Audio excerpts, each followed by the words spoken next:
But we are in the middle of development in LMB Studios, and she had to stay. So I am replacing her with my own workshop slash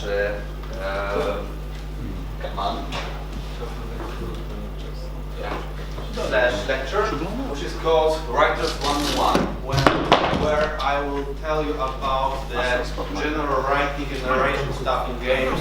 Especially, I will take care of you about writing anything in game jams when your time is little and you don't have time for character establishment and things like that. So, my name is Paweł. Hi, Paweł. Hello. Hello. I am from LMB Studios, where I am a game designer, a generalist, but I have a special place in my heart for general quest design, writing, character development, and a little bit of sound design, because I feel comfortable with that. I was working for LMB Studios. I am working for LMB Studios for about 2.5 years, and I was taking part in the development of the original release of this War of Mine for like a month and something. And for the development, which was the every patch till the release, the new maps, the new characters, I am also in the game as a playable character. And now we are working for the Frostpunk development, and I am here too. So, this is some of you may recognize it. Nothing is true, everything is permitted. Which is kind of true, but not entirely. When you are writing for a game, there are no strict rules. Because there are no rules, you can see the templates in the games, in the music, in the movies, in every creative structure. You can see in the television or cinema or in the computer game, but you're not writing a novel. You are not writing the script for a movie, because movie is something entirely completely different than the writing for a game, and you have to remember about that. Less is more, which is still, you are not writing the novel, you are not writing the whole script, you are not writing a book about your characters. You have to be strict, precise, and you have to use other things than words. And this is my thoughts entirely. So you can not agree with me, but this is my stand. People do not care about the plot. Hashtag nobody. People care about people. The plot is as good as the characters are. And I can show you why, and I can show you the characters which make the plot really interesting. Without the character, without the proper character, there is no plot. There is no reason to player to go and find things about that.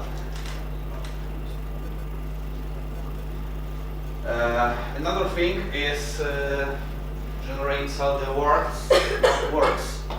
So you are selling the emotion, you are selling the characters, you are selling the word entirely, with the colors, with people, with I don't know, animals. You are writing generally. You have to sell the word itself as a living thing, not just the words. This you can sell words in book, but not in a game or not in the movie, because well, this is closer to the movie than to the book or a novel, to be honest. Because when you are writing the game, well, we'll come to that for the presentation. The good picture is New Doom. I will make pictures of what I'm saying about with the newest games possible, because the writing, the narration, the general view of the games as the medium, as the source of pleasure for us, is drastically changing from for year to year. And things which were really disturbing a few years ago are not here today. Like the whole concept of narrative narration, which is the something between the gameplay and the narration. It doesn't have to be coherent right now.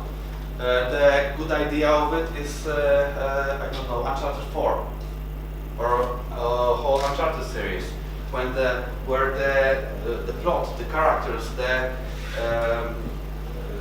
general direction where the game is going with its narration is kinda lost when compared to the gameplay, where you can just shoot people, plan things. So the gameplay is just another way to tell no, not really. So it is required. The gameplay is required to make the story valuable and complete. Because without a good gameplay, there is no narration. There is no point for narration. Nobody will play your game.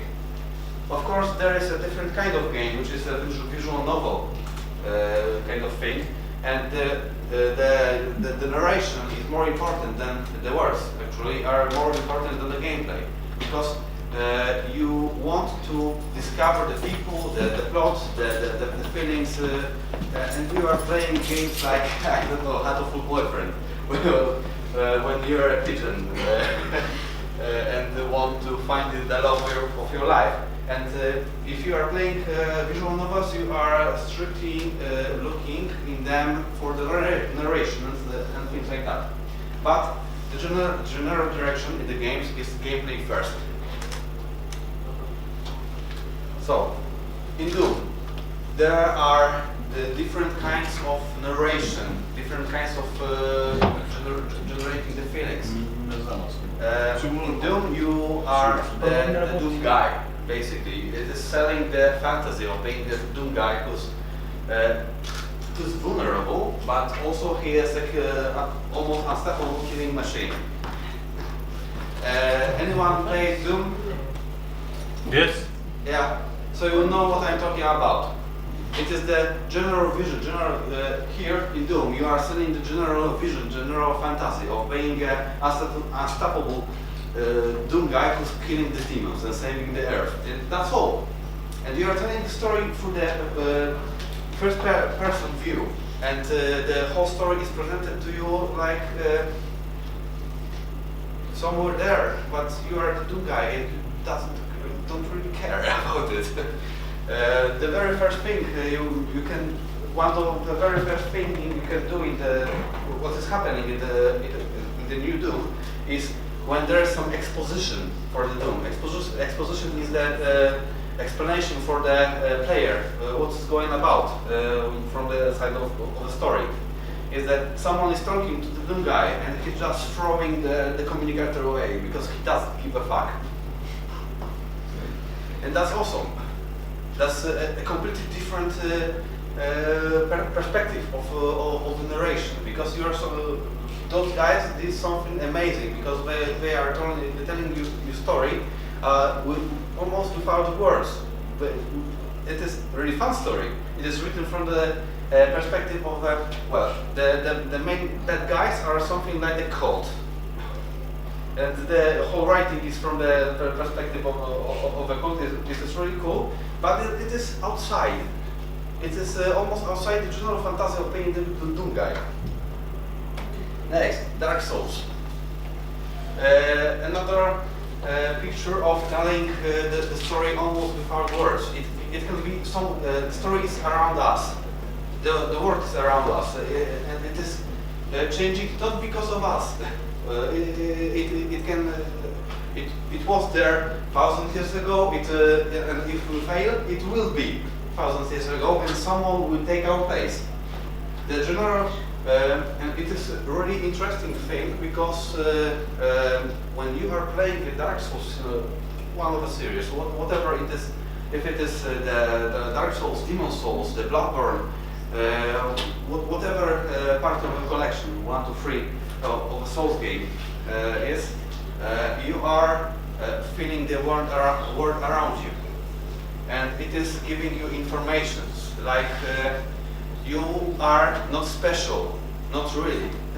You are just another guy who's trying to not lose his mind, like all the other people running madly at you and trying to kill you because they lost their minds. You are finding NPCs, non-playable characters on your way, which are they are giving you small parts of information about what will happen to you if you stop moving forward. And I'm really glad that Adam had his workshop presentation before me, because the really big part of narration, of creating the world, is not the words. That's why I said the words and words. You are operating with much more. You can sell the world with many things: the visuals, the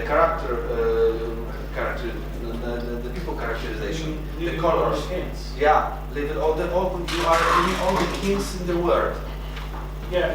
Yeah. I played Dark Souls, and what really engaged me in the lore is that I actually needed to figure it out myself. Yeah. And all the lore is put in the description of the items. And what I was telling you earlier about the wall in this world mind, that you need to do something yourself to find some information about the game, and that's what is making you engage more in the title.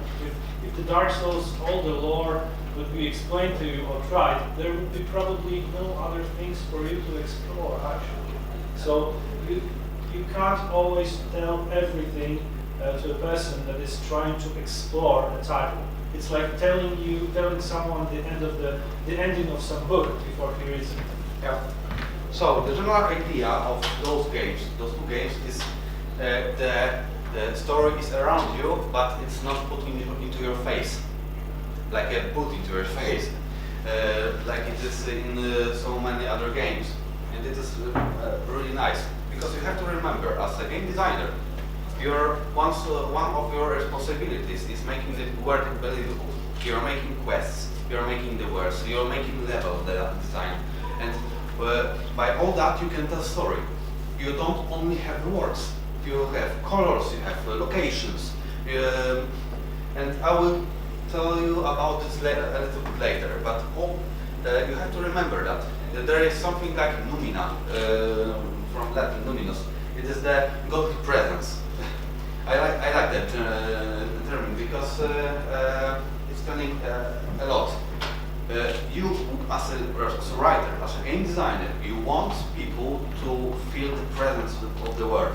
That is a living piece, a living place, and you are not that important. And when you do that, everything will fall in place, and the narration will just go around with you. Another thing, my best game of 2016, Hyper Light Drifter. The idea of narration in this game, it was silent. There were no words, no written, no spoken. Everything was made in graphic. It was pure level design, pure level design narration, and it was amazing. Just like in the Dark Souls, the story is presented to you not in your face. You have to find it. You have to accomplish something to find out another piece of information about this world. And if you don't want to, you don't have. It can be just another slasher, but if you go deep in this game, you find out it is a wretched place by the giants. There is some kind of cyberpunk technology lost and forgotten. And the main guy is dying, slowly dying, and he will just want to save the world or save himself. And it is really nice.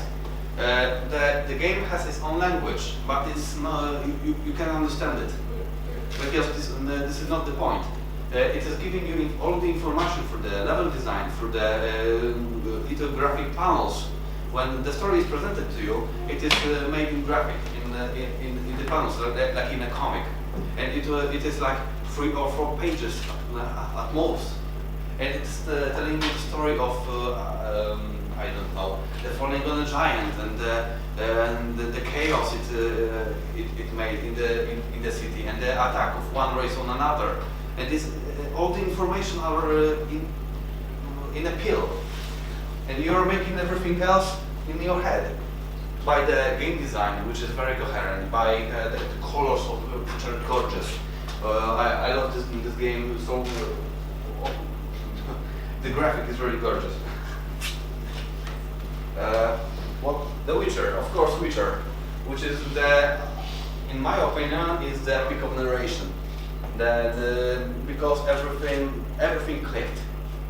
The gameplay was just fine, but I found myself that from one point of the game, after many hours of playing the Witcher 3, I found out I'm not making quests because I have fun doing that, but from the game design perspective, but because I want to know something else, because you are finding just a letter, a little script from I don't know, a raider or a bandit or something, and then there is a little quest which is giving you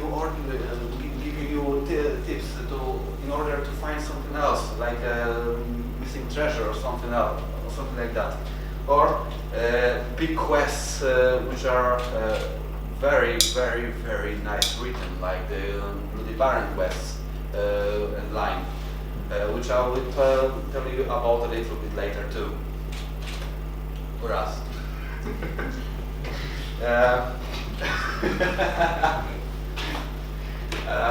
Because, well, writing this War of Mine was a tricky thing because of many things, and because of Numina itself. We wanted to make the word presence, and we wanted to feel the. We designed this game as a more what do you call it? Experience than the game itself. That's why the graphics look like we do. And that's why you are doing in the shelters what you do. And we used every aspect of the game design, level design, and such to make stories. To make stories inside the game. No, and you have many layers of stories because the character can change. There are many characters who have their own stories who can vary from because of their actions. We have the stories in the levels, the little stories about what happened at the beginning of the war or just a few weeks earlier. Well, about the story itself. To make it good, the 3-act structure is good. It is one of the best things you can do. You had the beginning, every story, even the littlest one, like the little stories. The little story I made in the one location of this War of Mine, which was the gas station. There is a beginning, the middle, and the end. But to make it more believable and more coherent and more engageable, this, by the way, is the line of engagement. Did you draw that line yourself? Yeah, I did it myself. Great job. I find it really. No, it was a data model. Wait, but you want to make something better, yeah? This is not just the beginning. This is the climax and the expectation. The story itself is just fading to the end. We're doing something like this, and this is the middle of the game basically. All the peaks are the situations which are uncomfortable for our character, which are little story arcs. When something is going wrong, when there is a problem, we have to set. This is all those little pieces. And after a lot of work, we have something like this. And basically, this is what I showed you a little seconds before. This is the main game. This is the beginning. Who played Witcher again?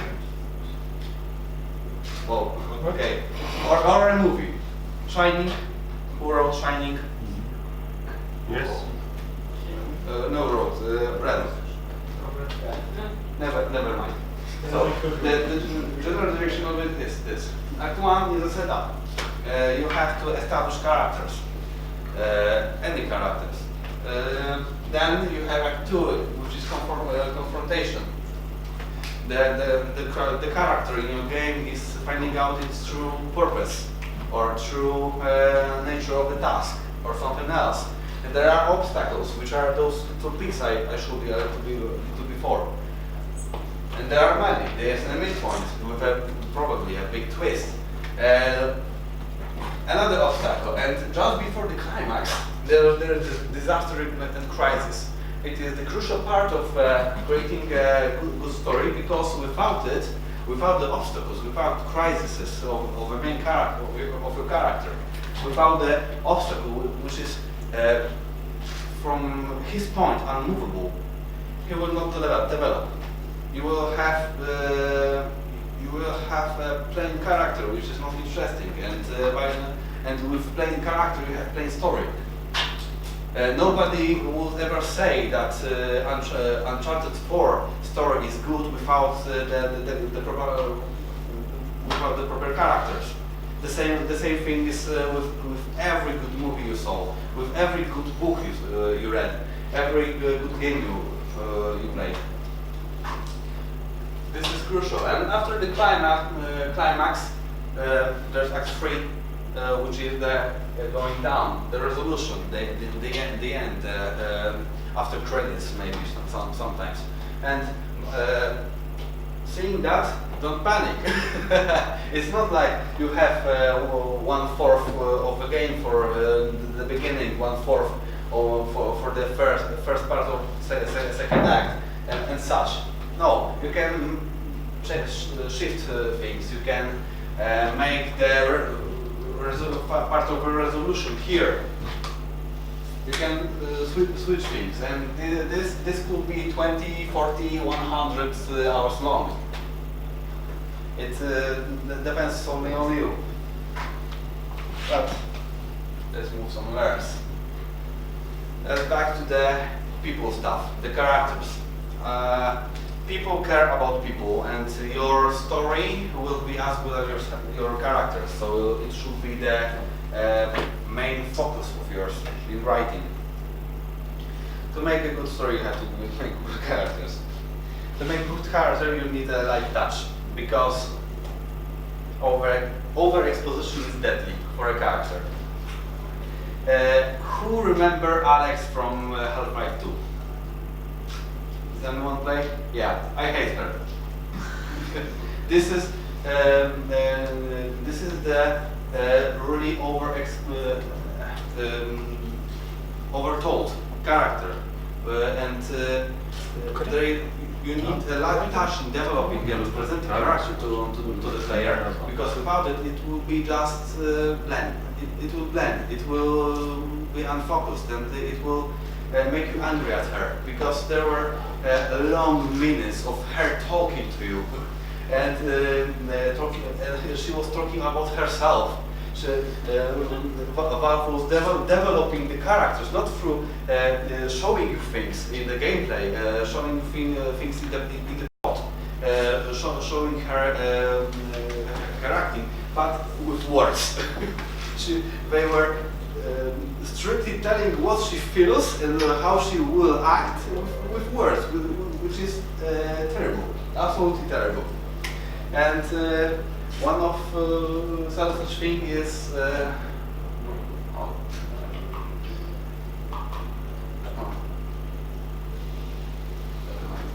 forgot about her name. Oh, Dying Light. Who played Dying Light? Yeah, again, my God. In Dying Light, I had to, it's sad to say, but it is one of the worst female characters ever, which is overtold. It was the same thing with Wolf's Half-Life 2, because she was just, it was even worse because they were cutscenes. You could not do absolutely anything with it. You could just sit and listen her talking to you, and her voice was really unsatisfactory.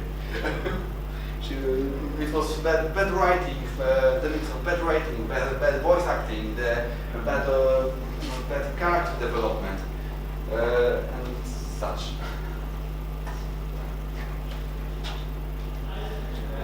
And you have to, with characters, you have to remember that character establishment is not character development. And as I said to you, in the case of acts, the story arcs in the game, there is a big difference, because for character establishment you have just one place in the game. When you are introducing the character, you can do it only once, like the impression of the people. And if you make it bland from the beginning, it will be bland or not. No, you can make a bland character interesting by the character development, but you have the good story act too. But character development is the way how the character is changing through the game, through the story. And it is crucial to make it interesting, because if a character, the character is not changing at all, it is bland and stupid, and you don't care about it. And everything you have to do is ensure that player will care about the character. The respected by me, the Doom guy, is the ultimate fantasy of the killing machine, and you care about him because hey, he is really cool. He is crushing the skulls of the demons with his feet, but also he is vulnerable from all the game. There is no one place like in the Dark Souls when you can feel safe for the entire level, because the pacing is really good, well made. So remember that you have to show and not to tell that someone's thinking about that or something else. When you are establishing a character and making it develop for the game, you have to show the difference. You have to show how it's changing. The nice touch was the Metal Gear Solid and the big boss part. Because the character arc from it, and character development and change is really interesting, but still it's really cheesy. When you can see the development of a change of a character, it is nice. It is nice to have your game. New guy, the Bloody Baron. And here I will tell you about the Bloody Baron, which is a really nice touch of writing. And it is really impressive, not only for me, but I suppose the whole generation of players. Because I have strong feeling that Witcher 3 is a big point of narration, and every other game, every CRPG or RPG at all, will be compared to Witcher 3 from its release, because of the Bloody Baron. Bloody Baron is the name of a character which is really complicated, but both character establishment and development is so well written that it is changed from hating him to loving him and pitying him. So from the beginning, you are the establishment of character. We are meeting him, and he's just a dickhead. He's a drunkard. His character, his character, visuals are really strict. He's red. He's wearing red, but he's a drunken red. You know, he has a big nose. He is generally uncomfortable to look at, and you don't like him. And he's like open, and he pretends to like you, but all he wants is your help. And when this is the point in the game when you are looking for Siri, your daughter, and you know that the time is tight, and Baron know where she is, or know her where she has been. So you agree to, so you will be agreeing to helping him finding his wife who's missing. But after an hour or two of playing, you find out that she's not missing. She left him. She ran off because he's a drunkard and he beat her. As well, he was basically a drunken monster in this arc. But after a long time, which is like 40 minutes, the pacing is really good as well. After longer playing, you find out that he is a war hero. He has the PTSD, post-traumatic stress disorder, and that's why he's drinking. The wife was cheating on him, and so she secretly hates him to the point she was trying to kill him. But the Baron Baron loved her and his daughter too. Also, his wife has miscarriage because of his actions, but not truly, because there were 3 witches in the woods which were fucking terrifying to look at, and the music from that part is still haunting me and giving me creeps. So the character development in this game of the Bloody Baron itself is changing your point of view from the drunken bastards to the really pitiful character who you are giving him your sympathy even you are because of him his wife miscarried, they were fighting, but in his heart he deeply cares about people. He deeply cares about his wife, his kid, and then I will not spoil nothing more. But things he is doing to get things right because he feels it should be right, and his deep feelings for her wife, for his unborn child, they are really touching, and this is amazing. And Krista and Iskra. Krista and Iskra are characters from our game, and by that I mean the little ones, which is the expansion, which we're working at for a long time after the original release of this War of Mine. Krista and Iskra is a pair of father and a kid, and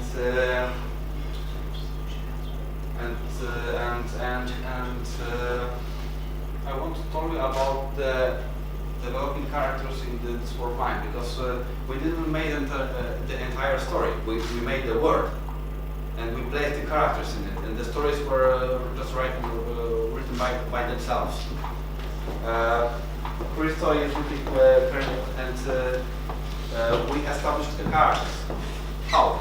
So we at one point of the game we found out we want to have a pair of father and kid and his daughter. So he obviously is deeply caring for his child. We have to establish what truly character it is. What does he want? And developing Iskra as well as kids. Kids in general was very pleasant experience for us, because we needed to show the kids PTSD as well. And PTSD is post-traumatic stress disorder, so we spent like long hours of research, how it happened, in what situations, how it showing itself, and if the kids are recovering for that. Because at the one point of the game we found out this Kraken lost crystal because of the game. He can die on scavenge, he can die because of sickness, he can beat himself to death, he can starve to death even. Yeah, so those characters were really hard for us, but I think we have managed. After all, every character in this world mine is ourselves. Adam here is Bruno, the cook. I am the playable character as well, and we are putting the characters, the different characters with different quirks, with different emotion, personalities, and such into the environment of the war, into the war, into this city trapped between the sides of the war. Yeah. Yeah.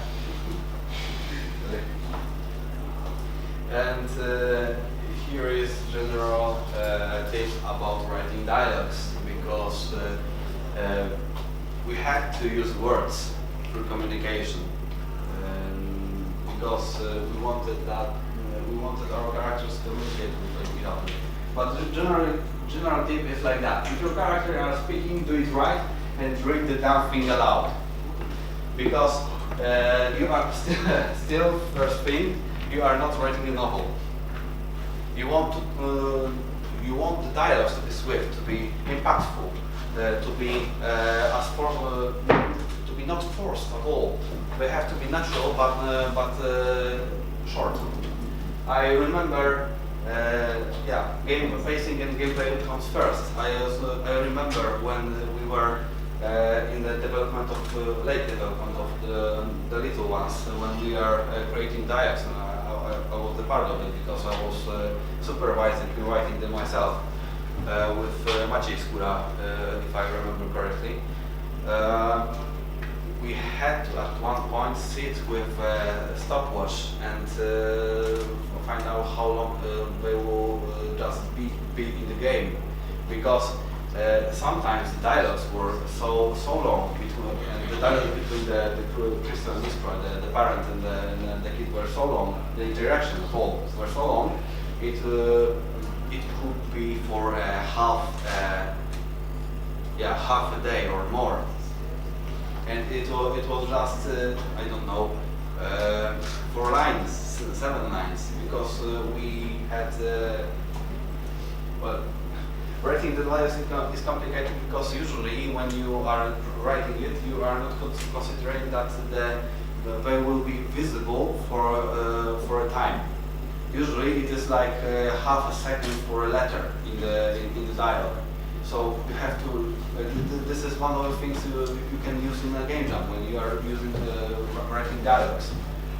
Yes, of course you can shorten the time, but if it is usually global thing. So if you will make it globally for 0.1 second for a letter, it will be that because you just wrote okay or something else, and it will be not even visible. And the other side is you will make a fucking letter with your dialogue with I don't know 10 words or 17 words. It will last forever, and the player will just get bored. Because usually when you are as a player looking for dialogues in the game, you are searching for good writing, strict pacing, and if you want them to be forever, you are playing the visual novels because the pacing is as fast as you want. So the dialogues will, or JRPGs, the dialogues usually will stay as long as you want, and you can then skip. This is the idea too. With writing dialogues, you have to be swift, and you have to write it as short as you can. But at the same time, you have to give all the information, not the information, emotions. As a writer, when you are writing dialogues, you are sending emotions, the feelings, the bonds between the characters, not the words themselves. Not once we wrote something what was really beautiful and meaningful, but after all, we could use like 4, 5, 6 words less, and it was more impactful. It felt much better for it. And remember, pacing in gameplay comes first. Always gameplay first. Nobody will want to play your game if there is only dialogue. Yes? There's some Japanese games. Yeah, there's Japanese visual novels like How to Boyfriend, but it is a strict niche, and if you like it, you will buy everything from that niche, and it is nice, and you will have a great fun. I am a fan myself. I like the pictures of those games, by the way. Huh? What? I like the pictures, not the dialogue of those games. Yeah. Yeah? I know what you're talking about. You pervert. It's about the story, come on. Yeah. Hello. Yeah. So if it comes for me as a lecture, it is over. And if you have any question for me, or you want to keep contact with me, there are my email and Twitter account. Feel free to mail me or message me. Also on my Twitter account, I am shit posting a lot. So be prepared for that. Okay, 47 minutes. That's amazing. I wanted to make a little workshop, but I don't know if I can manage. The general plan was I wanted it to be like 20 to 25, maybe 30 minutes, and then. But then again, you're in writing. But you're in writing games, so it's never been going to be short. What about pacing now? I fucked up, but I will iterate it.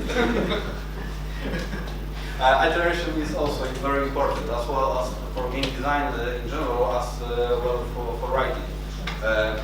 We are throwing things over and over and over and over in both in writing, in general game design, in quest design. We are we threw over the content like 2 times already in the first time to make it better and whole again, as well as a mass of concept arts. So the work of game designer and the game developer is a constant iteration, a constant change. So I have a question about those iterations. yeah. Everyone says that first off, they're everywhere, and this is how it's done generally. But everyone says that they're necessary. But how about a different point of view? Lots of times when I see like someone showing some old iterations that got thrown away, I look at them and in my view, they're not worse than what they ended up. Almost every time, they're not worse in any way than the final stuff. So why did they throw them away the first time and wasted all that time? Because when you are an indie game developer, because I suppose that your friend is, yeah? Yeah. You are looking for a perfect thing and you will never find it. And that's called the iteration, and it has to stop at some time. He has to learn it. This is something you have to learn for yourself. Every game designer, every concept artist, every graphic, everyone who's working any creative work at all will have to find it by himself or herself. Actually, I have a perfect explanation for that. It's sometimes there are some difficulties in animating the characters you develop, they're being picked. Sometimes the animator will just go back to you and said, you know what, dude, we can't do this character because it uses unbelievable mechanics that we just can't put. We love the concept And of it's- 4 legs, but it's impossible to animate. Yes, sometimes the ending shape of a character is not only decided by how much it resembles the idea that the art director has shown to us, but also the mechanics of the game. Sometimes, I don't know, we've just chosen a character that has a lot of furry objects in his clothes, and it looks awesome. But instead, we chose a character that has less of this detail, and it looks bad. But it was chosen because of the production time that it could take. Let's just say that we couldn't make the furry character because it would take us about 6 times longer. yes, 6 times longer, and we just don't have this much time. It's because of the technical optimization that sometimes we pick different concepts in the iteration, and they sometimes tend to look worse. And it's a common thing that when you see uglier concept being picked up, it's almost always because of the technical stuff and the optimization. And to wrap everything I told you up in the, like few words. Wrap it up. Use us less words. Use the game itself to present the story, and you will be okay. Remember that you have really little time for do that, and barely anyone will have the time have the time to tell the story, any story at all, because we are a game jam. But if you want to do that, make it by creating a compelling character, which is even nice to look at, which is telling the story by himself, the way he acts or moves or is looking at. So remember that you have more items to work with than the words themselves. Yeah. Very much.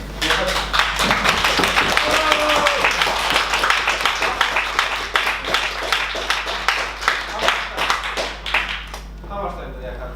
20 minutes. 20 minutes? Yeah. It's beautiful. So, do you want to ask me some questions or or what? Yeah? In all respects, but don't get offended. Yeah. How do you know that your way of writing is the right way? Nothing is true, everything is permitted. I don't. I know, but at the same time, it's worth the risk, and this way worked. Yeah. Yeah. You know, there is no right way to write things. There's no way without believing in yourself. Yeah, you have to try to iterate, to find out by yourself if it's working out. And usually it doesn't. And you have to find out another way. What are your favorite games, like in terms of like story and character arcs? Again. Your favorite games in terms Yeah. of writing, character arcs, story. Fallout 1 and 2. Right now Witcher and Hyper Light Drifter. Just reminded me that I'm a lot. Yeah, also one of the best games I've ever played is Kingdom Hearts, and I love it. Also, what else? So no Uncharted 4. No, I love the characters. So, I like the game, but a little bit tiring for me though. Yeah. Yeah, so I had the same thing with Tomb Raiders, both of them. They were really nice mechanically. They had a little light touch to the characters, but at the same time, the story arcs and the character development were almost non-existent, and it was tiring for me. From the point of narration, but I played both games for a long hours, and I almost completed them entirely for 100% because I had a great fun was going around places and hunting, like hunting animals. That's why I'm a great fan of Far Cry, because I love just going around with a bow and hunting animals. Do you like the Japanese? I mean, Japanese games? They are cheesy as fuck. But I like the name. Oh, no. Kojima-san. Yeah, Hironobu Sakaguchi. Kojima is brilliant as full. What about Hironobu Sakaguchi? The guy who wrote Final Fantasy. It's a tough question. I don't like Final Fantasy 7. I think 12 is better. Maybe some mechanics, but I just love the story. It's so original that it just can't use that. No, I think the 10th one should be better in the case of story. But I don't try to agree on it. I have a question. With video games, you mentioned about movies, you have like different ways to tell a story. In movies, it's by a picture, like by showing something, or by in video games, you add gameplay mechanics and like the possibility for the player to do something to that. So how do you balance and how do you decide as a writer which way and what to use to tell particular part of the story? Like, because writing is great, but with games it doesn't work only with writing a story. Yes, of course. There's a good explanation for it. Assassin's Creed and Assassin's Creed movie. This is the great difference between the movies and the games, because in the games we have much more tools for engaged player into the characters, connect them to the players, and the story arcs and the arcs, the narration is so bigger, and you have much more time for engagement with the characters. Yeah, but let's say that you have like you have the time to create 2 hours or 3 hours game where you have to tell a story. How do you decide which tools to use to tell the story? Because which tools we use? If you have 2 hours of gameplay, you have something like Inside. Did you play Inside or Limbo? Limbo is 2 hours to it's brilliant because it's based on narration, silent narration. But it's a great explanation of good narrative.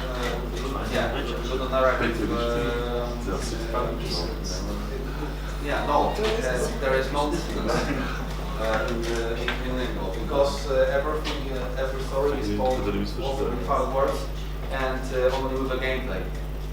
I don't know if you find it out, but before every dangerous place there were flies everywhere. Yeah. And after some time you subconsciously noted that if there are flies or the sound of flies, there is something not right just before just around the corner. Yeah.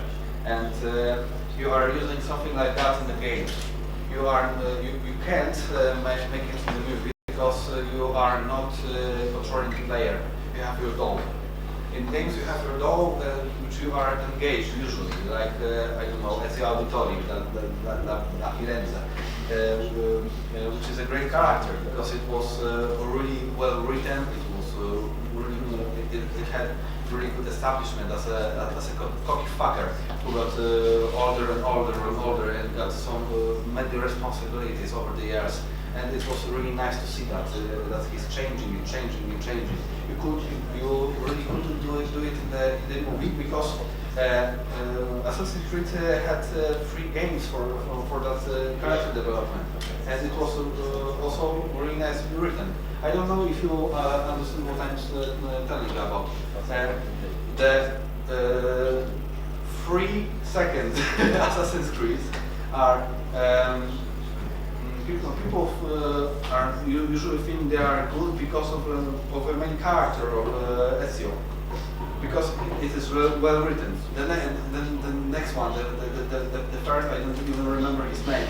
He was just the cocky sad fucker, which is a little bit emo, and I hated him.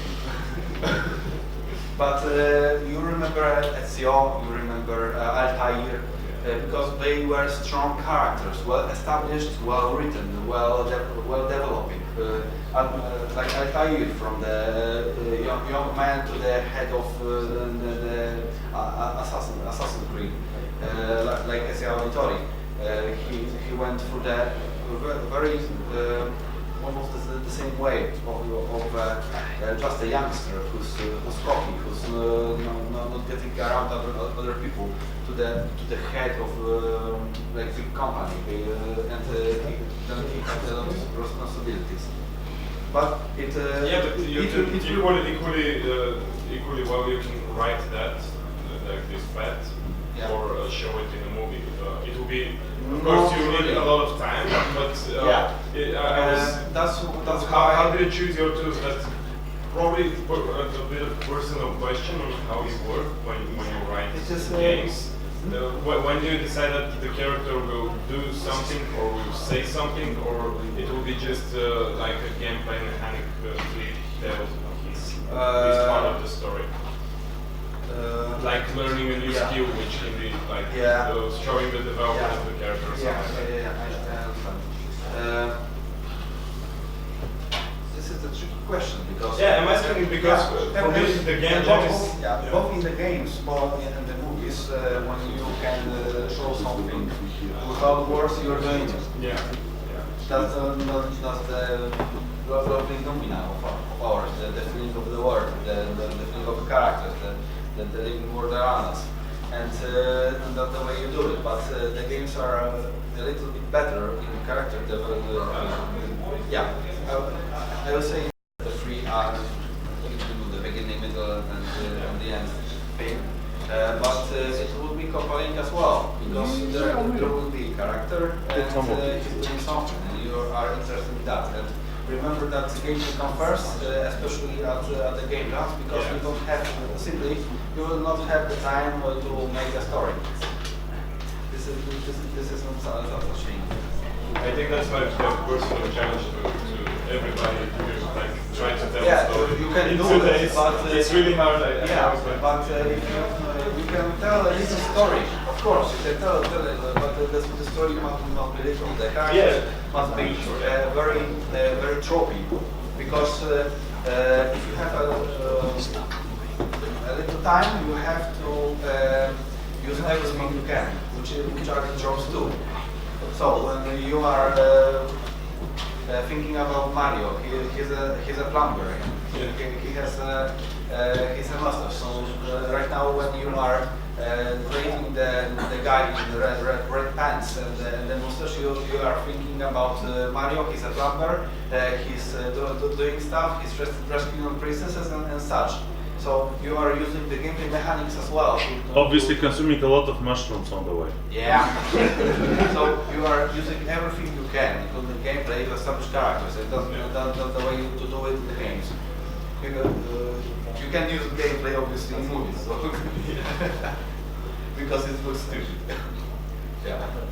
Awesome. Any question? Come on, don't be shy. Okay, you have, let's say that you have about 10 minutes for questions and answers, so we can take a little break before the theme of the game jam, and like before we start the jam, like the real part, after talking about how to create games. So, any questions? Now is your time. I was wondering, well, I'm always been always fan of quests and adventure games in this type of games, where you not necessarily reveal the story in the way the writer put it in the same order. And obviously this presents some sort of challenge. I'm just saying, let's say her story. I mean, there is a storyline, but you get it, piece by piece from the beginning and from the end. So, in most quests, you have the same thing more or less. So I guess you face different way of thinking or writing there, or not. How would you go about such challenge? Her story is a really strange thing, because I couldn't call it the game itself. It is not really a game. It is an experience. narrative experience.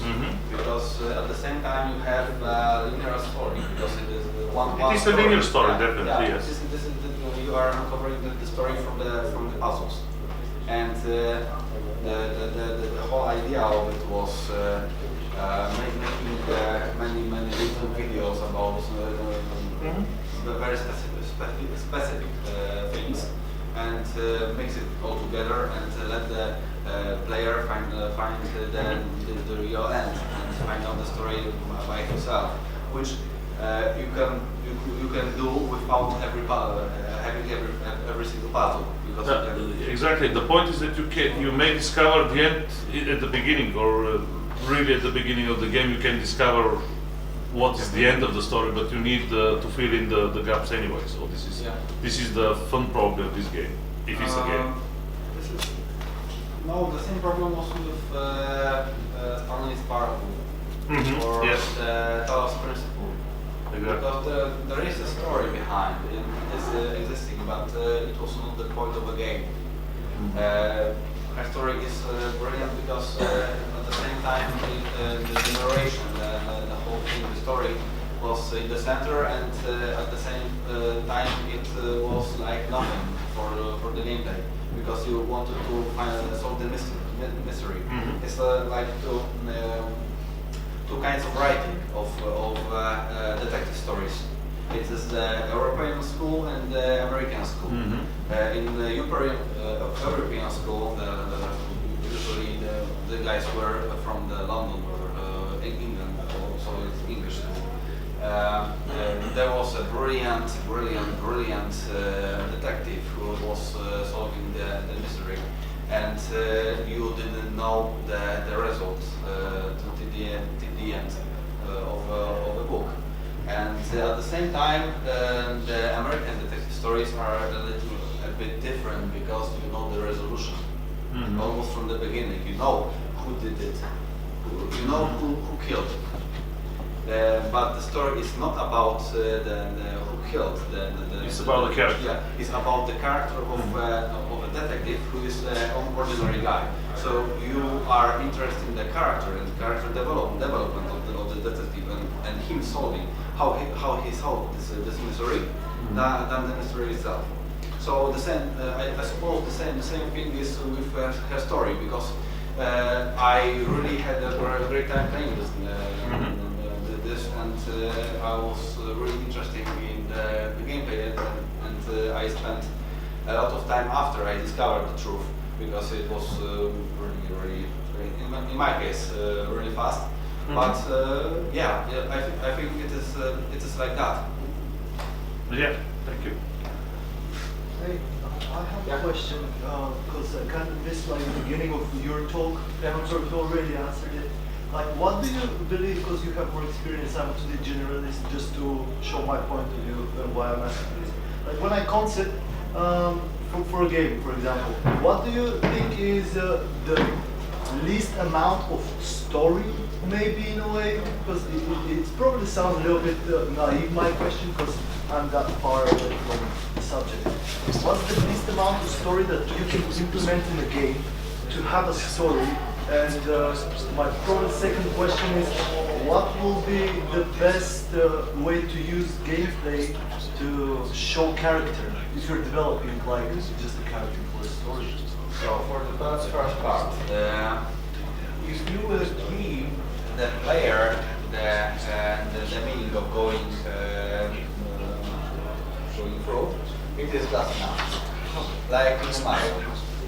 In Super Mario, you are this is not much scarce, but you are a guy who wants to rescue a princess, and that's the whole story. The background, that this is the strange world, and there are some mushrooms and Koopa and strange snails. You are a plumber who can dive into the pipes. It is not really important. The whole idea of character rescuing princess is the trope itself and the story itself. So you have the minimum amount of information or the story you have to give to the player is to push him forward, to start doing something. Like in Dark Souls is nice in this because it is just giving you barely enough information to move forward at the beginning, and you have to just walk up and you are lost. And by human curiosity, you want to discover what's next. And it's And the second question, excuse me. The second question is, for example, I'm just going to talk about like a specific thing. Let's say you have a side scroller, just like Mario. What will be like the best tools in something so limited in comparison to what we have nowadays as games? Something that simple as a side scroller. What would be the best tools in that scenario to show character through gameplay? Like, would it be like, because in my mind it would be something like the animations of the jumpings or like opening a crate or something like that. Yeah, through animation or what is he doing? Is he killing those monsters or just neutralizing them?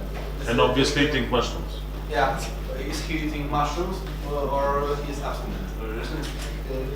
Things like that. Things like that. In little games, all the information you want to give, as I told you, is inside the player to move forward.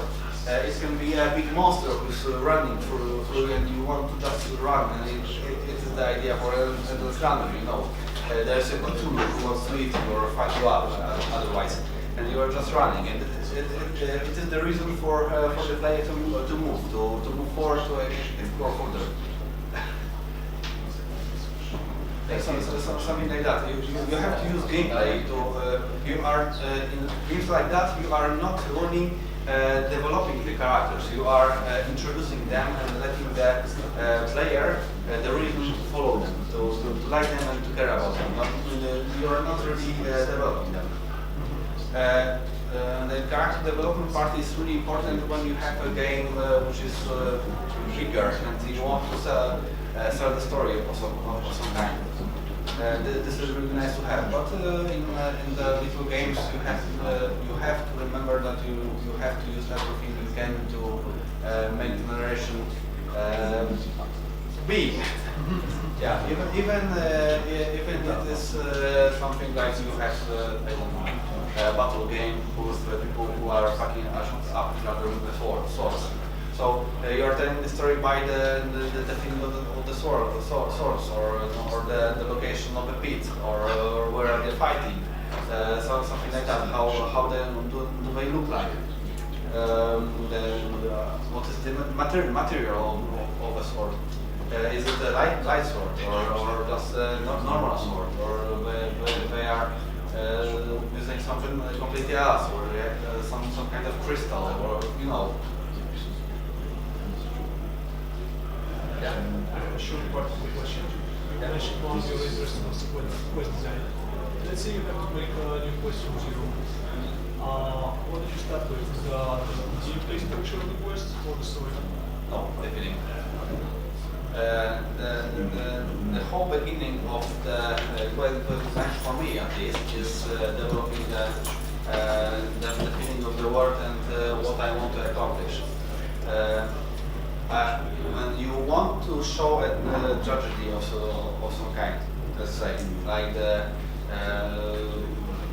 little tragedy of a man who lost his wife and he wanted to get out of the city in Pogoran, which is in this war of mine. I just find that. I want to sell the story, the tragedy, the idea of the story. Then I found out how I can tell it. I don't know, by putting the body in the place, or in this case, next time you are visiting this location, there is someone else who just dig the grave for a comrade. He's selling you some information or something. Yeah. Okay, so I'm sorry to stop, but wait. our time is Again, 2 months. yeah. Or so if you want to keep contact with me, there is my email and Twitter account. Also, I have cards with me. If you want to keep up with me, you can take it. I have a lot of them, so you feel free. If you have any other questions about writing, game design in general, because I'm a journalist as well, and I'm a game designer and I'm building mechanics as well as writing, feel free to ask. I will be here with you, and I will work on the game. So if you have any questions for the next days, I suppose I will be somewhere. As well as my colleagues. We're all available to you. So Yeah. don't hesitate to ask any questions or we'll be happy to listen to something. Yeah.